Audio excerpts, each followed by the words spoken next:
Good morning, class. Today we are going to be learning how to support a statement. So, how do you do that? Well, in order to support a statement, you need to have supporting ideas. And in order to have supporting ideas, you need to know what they are. So we are going to go over the definition of what a supporting idea is. And then we are going to go through some examples together. And then you will have the chance to practice on your own. Now, when you have the chance to practice on your own, you are going to be reading this story, which is The Fishing Derby, and then completing the worksheet on your own. So, without further ado, supporting ideas. What are they? Well, supporting ideas are ideas that clarify, expand on, explain, or describe a statement. They can also be ideas that answer the who, what, when, where, why, or how of things. And usually what I'm asking for is about 3 to 5 ideas. You don't need a whole list. You don't need to be super specific, just general ideas. So, if you want a visual, I've got this lovely visual here you can think of these pillars as the supporting ideas, which are the little details that add up to the big, more general statement that you are focusing on. So, to get started off, let's just do something kind of general, something hopefully that everybody can relate to, and that is a story about Jane's bad day. So, the statement here at the top, Jane had a bad day. So, okay. Why would Jane have a bad day? Well, okay, what happened to Jane first? Jane's cat threw up in her shoes. Okay. Not a good thing. So that could lead to the fact that, or support the statement that she had a bad day. What other things happened to Jane that day? Well, Jane forgot to put the lid on the blender when making breakfast. Okay, maybe this has happened to you. I don't know. But again, not a good thing. So it explains why Jane had a bad day.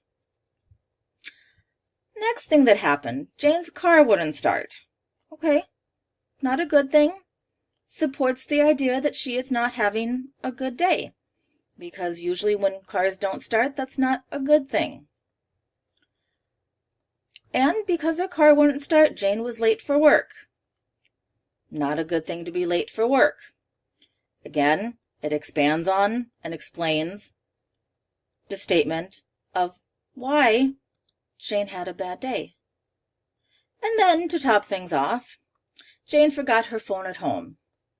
And I'm sure all of you know that if you forget your phone at home, that's not a good thing, because some people are just completely lost without their phones, and that stresses people out and makes for not a good day. So if you look at all these things, these are all just little details that, I don't know why it did that, that add up to the fact that support the statement that Jane did not have a good day. So let's move on to a story that hopefully you all know, and that is Jack and the Beanstalk. So our statement for Jack and the Beanstalk is, it was a good thing that Jack sold the cow for beans. So what can we find in the story that would support that statement? Okay, well, let's list some good things that happen in the story. Jack got to explore a castle in the clouds. Well, that's a pretty good thing. I would like to explore a castle in the clouds. I think that would be pretty neat. So that would be a plus, I think. So that's one good thing that supports the fact that it was a good thing that Jack got those beans for the cow. Second idea, Jack managed to make off with a bag of gold. Again, I don't know. I'd be pretty happy if I got to make off with a bag of gold. That would probably be the highlight of my life. But Anyway, overall, good thing. What happened next? Oh, Jack acquired a goose that lays golden eggs. Okay, who wouldn't want a goose that lays golden eggs? Again, a good thing, okay? It expands on and explains the fact that it was a good thing that Jack sold the cow for beans. Why? Well, because if Jack would have sold the cow for, some chickens, none of this would have ever happened. It's all because he got those magic beans for the cow that all of these good things happened. And the last thing is that in the end, Jack killed the giant.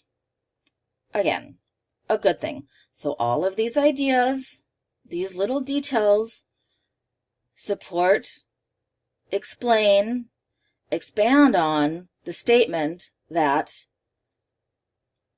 it was a good thing that Jack sold the cow for beans instead of something else.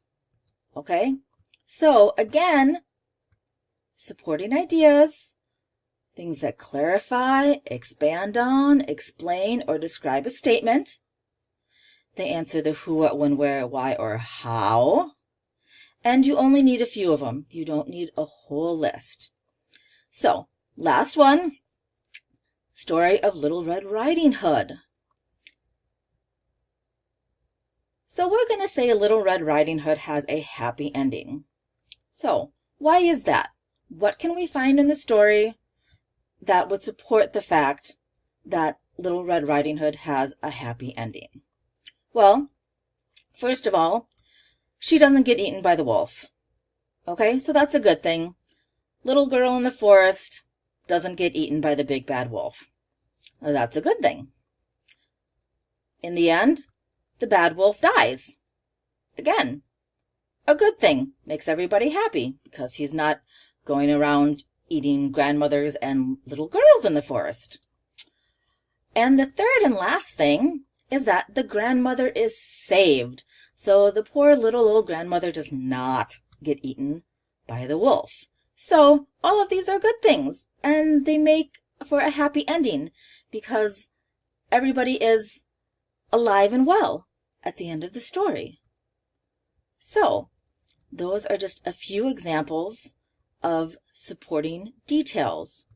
So now what we're going to do is independently, you are going to read The Fishing Derby by Dolores Kleinholz.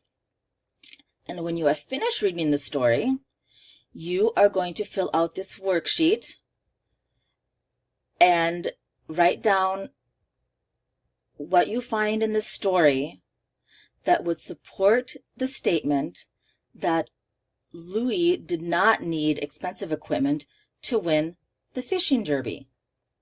Okay? All right. Sounds good. You guys can go ahead and get started.